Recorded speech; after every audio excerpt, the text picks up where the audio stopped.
If you want to play like the New World number 2, Alireza Firouzja, then this video is for you. Why should you continue watching? Here's another reason. If you want to play one of the best defenses in chess, the Sicilian defense, then this video is for you.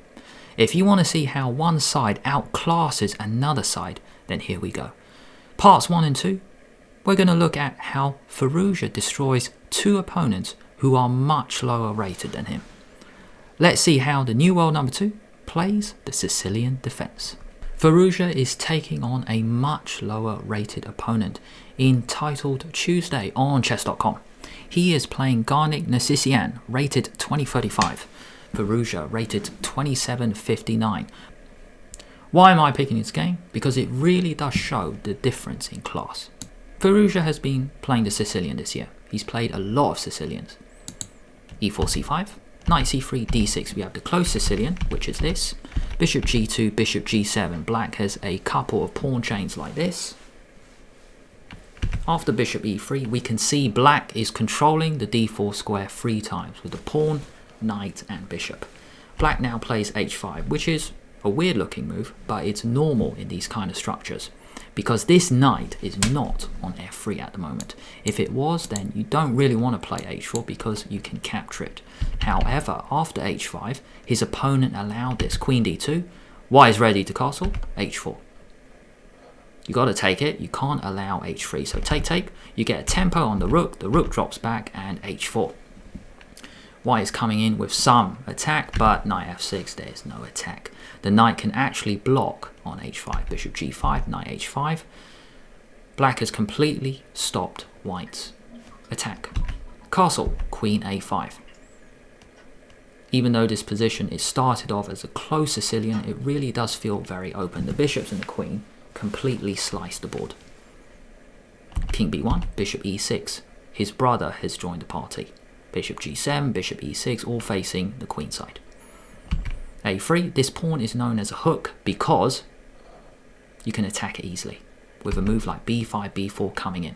At the moment, Firouzja, he's not committing his king because he doesn't have to. There's no attack at the moment. Black's king is perfectly safe in the middle. Knight d5, offering a queen trade, but b4, blocking the diagonal, and also threatening to open it soon with b takes a3. Note, it's very important, the knight defends the queen. So then you can open it up. Bishop a3, bishop h3, offering a trade, rook b8. 5 pieces, 1 pawn in the attack. Bishop, bishop, knight, queen, rook, and then the pawn once it captures. Black is just crashing through. Take, knight f4. Before crashing through, Firouzja just trades knights. Take, and taking on b2 is an amazing tactical shot. Firouzja, he didn't really need to go for it. He could just take because it's defended by the knight anyway. And if the queens come off, you don't take, thrown a check. Intermezzo, in between move. The king moves out of the way, knight takes a5, and you are completely winning. So this didn't happen. Firouzja went for bishop takes b2. And after take, queen takes a3 check, king b1 and b3, game over. If you take, it is a classic mate in 2. Take, king c2, queen b2 mate. So going back a few moves, white did not open up the b file. Close it with c3, but b2, this is the point. You've sacrificed the bishop, push your pawn to b2, go to queen a1, go to a1 and then it's going to be mate very soon. d4. Queen a1 check, king c2, and you can box it in. Firouzja went queen a4 check, but the king now escaped with king d3. It doesn't actually matter because if king b1, you can actually go for this 1, 2, 3 mate, or you can go c4, just boxing it in, and queen a1 is going to be mate. So if e5 check, king c2, a normal tactic is to promote here. Normal. Because you deflect the rook, you get a second queen, but you just come back 1 move with the queen, with check. The king has to move away, and then you pick up the rook, you can pick up the other rook as well. So that's a nice way to just finish it off. There's a really nice move here, queen a2, because all of a sudden, that's mate. Also, you threaten a discovery, so if you play this, then that's actually double checkmate, which is very rare. Beautiful and rare. The king moves. The king escapes to d3, but not really. Firouzja now finds a way to open up the third rank. So take, take, and now rook b3 check. King goes to e2, but queen c4 check. Not really escaping. We have a check here. We're covering all the squares. We are threatening to promote, and that's exactly what happens on the next move. A total crush. It really does show the difference in class between a 2035 and a 2759. A gigantic rating difference. Let's check out another game. This time Firouzja is taking on a player rated 2305, Nikolai Vlasov. e4, c5, we have Sicilian again, but this time c3. A couple of popular options are knight f6 and d5, but Firouzja plays d6 today. d4, getting the center, knight f6, you attack it, bishop d3, defend, knight c6. A typical strategy is you want to create some sort of imbalance. You're higher rated than your opponent, so give your opponent the center, give your opponent some imbalance, and you're going to play better than them later. Knight e2, defend, g6. Here we go again, same pawn structure. Castle, bishop g7, h3, stopping any piece coming out to g4, castle, bishop e3, b6. Every pawn defends every other pawn on a dark square. Bishop can come out to b7. Notice the symmetry among the two bishops and the two knights. Rook c1, e6, controlling the central squares. a3 coming up with b4 next. Take, take. Why is the center? But this imbalance is perfect because Firouzja is much higher rated.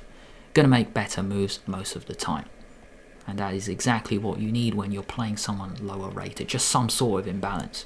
And if you look at all the minor pieces, no bishop is on the same square.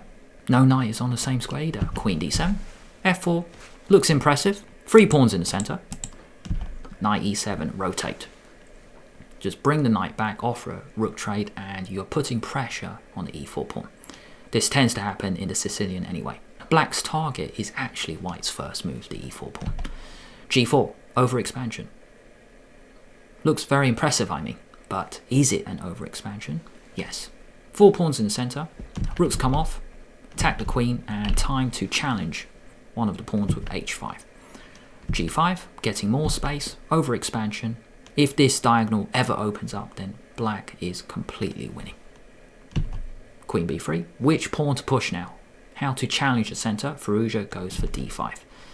e5 played, complete, lockdown in middle.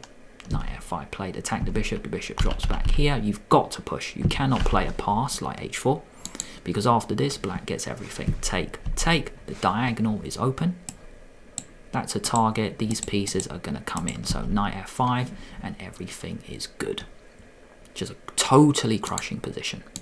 So let me explain every arrow. Knight, bishop, queen attack the center. You're also attacking the bishop as well. This bishop is open. This knight can come in the game later to challenge, and then also this rook is in charge of the file, the c file. So white plays e5, knight f5, drop the bishop back, and bishop f8. Time to switch over to the queen side. a5 coming up, trying to create pressure there. Rook c1, a trade is offered. Take, take. Knight c7. Black's worst piece is the bishop on b7. Time to trade it off with bishop a6. Notice black is controlling the b5 square with 3 pieces. This trade is going to happen. You can't drop it back because your knight is hanging on e2. So a trade happens. Take, take. Queen c3, knight drops back. Going to put a knight or a queen on a light square. Black is finding a way through on the queen side. Knight f3. Black now plays an absolutely brilliant move, which I did not expect, because it looks like it's not possible because the knight is hanging, but the truth is white's knight is also hanging. Queen a4. Wow. Just finding a way through. In the game, knight g3 was played, but if you capture the knight, then you get your knight back with a check. Take, and there's a lot of ways to come through. Let me explain every arrow. So we have a pin on the second rank. Knight check is going to be a threat. The queen can always come back to put pressure here and here. This diagonal is open for business if a5 is possible. In this position, you might be thinking, what happens if white just starts grabbing the pawns? h4, you shut it down. Knight e3 check, it's game over. You can't take because check. And the king can't come up because there's a pawn on h4. That's the big difference. If king here, check, come round, and it's going to be mate all of a sudden. You don't even need to take the bishop.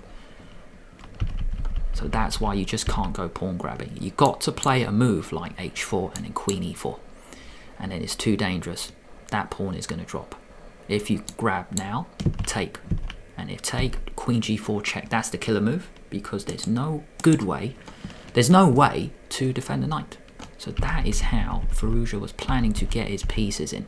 And it all starts with this amazing move, queen a4. Knight g3 played, check, king g2, and now knight b5. Attacking the center and the queen. White can't play a4 because the queen is controlling a4 as well. His opponent now blunders with queen c6. Pause the video now or let the timer run. Can you see a way for black to win on the spot? I think black can just take on a3 actually. It's probably just winning. But there is a way through. The tactical shot Firouzja plays to end the game is queen takes f3 check, and after take check we pick up the queen. We are going to be up a bishop. Game over. So that is the difference between the 23.06 and the 27.59 when Firouzja plays the Sicilian. That's how it goes. A total crush by the new world number 2. Check out this brilliant game over here. How does Alireza Firouzja play the Caro-Kann? This is probably the best game of the year, and the cool thing is, it's one of my best ever videos. So check it out over here. However, if you don't like that option, you might like YouTube's selection.